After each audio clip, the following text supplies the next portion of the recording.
All right, here's an example of potentially a telescoping series. It says, determine if the series is telescoping. It looks like it might be.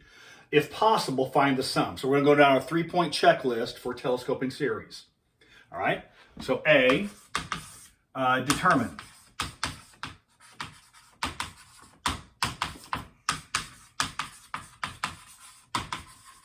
So determine if this is telescoping.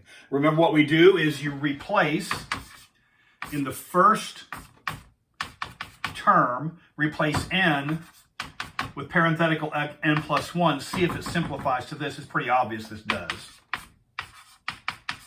So yes, ding, it is telescoping. So determine if the series is telescoping. Yes, it is.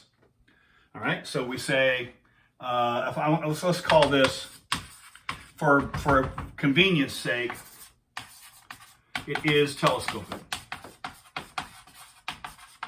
So that's question number 1, successfully answered. Determine if it's telescoping. If it is possible, find the sum. So now we're going to go down our checklist. All right?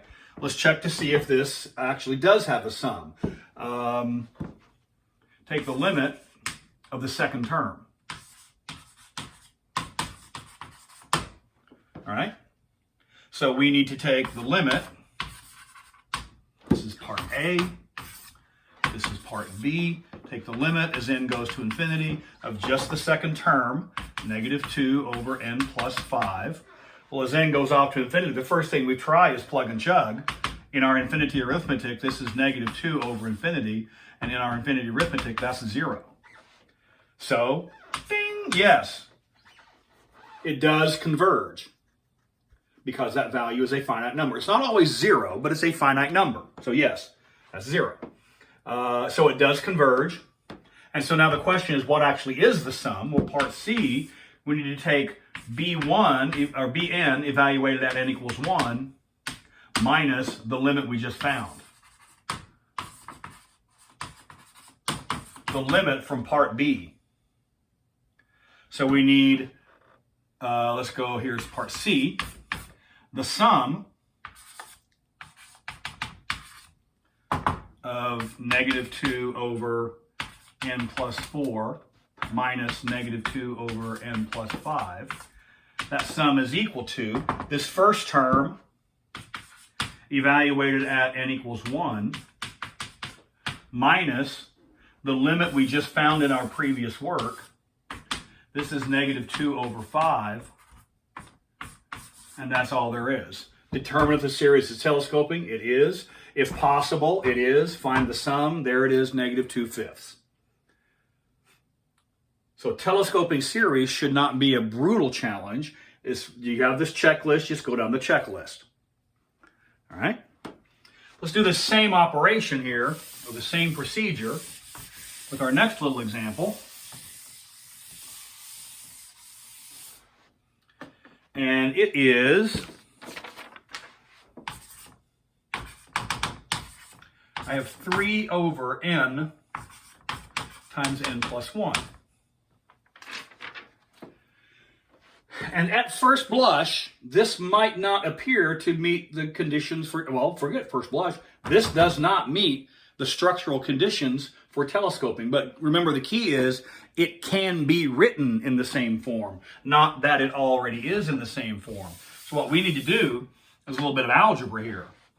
And it turns out, so what if this kind of thing, when I ask you to do this, I will give you a special hint. This is telescoping. So anything of this nature, I will give you, this is telescoping. Assume this is a telescoping series. And with that assumption, then you've already done part A. You don't need to go through that procedure. But what you do need is to express this in the proper form, and you know how to express this in proper form.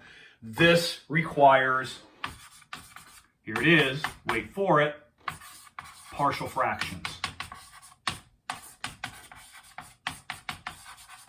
The good news is the kinds of things you encounter here tend to be type 1 partial fractions, which is the simplest and most straightforward way. I'm going to assume you can handle partial fraction decomposition. So if you use partial fractions, If you take this piece, you would go off to the side and do the partial fraction decomposition and come back and put your answer here. All right? If you do that, this is what you're going to get for your result. You're going to get 3 over n minus 3 over n plus 1. It might not be obvious, but if you go to the side, do the partial fraction decomposition, and bring your answer back, that's the result you get. All right? So, rather than start from here, we're going to start from here. So yes, this is telescoping because that was given.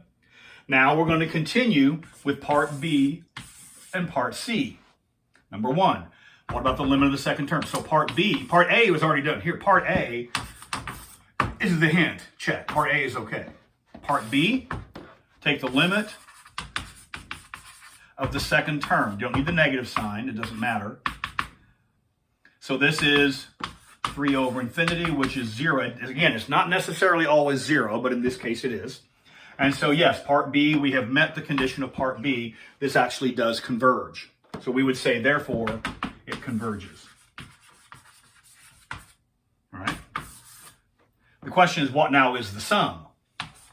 Well, part C is evaluate the first term. I should evaluate, where's my section? The first term at n equals 1 and subtract off the value of the limit we just found. So the sum, and we can just write S for the sum. So in all these circumstances, S is equal to the sum. So the sum is equal, rather than write this over and over and over again, we can write the sum is equal to, it's the first term evaluated at n equals 1 minus the answer we just found, which is, in this case, is 3 over 1 minus 0 is 3.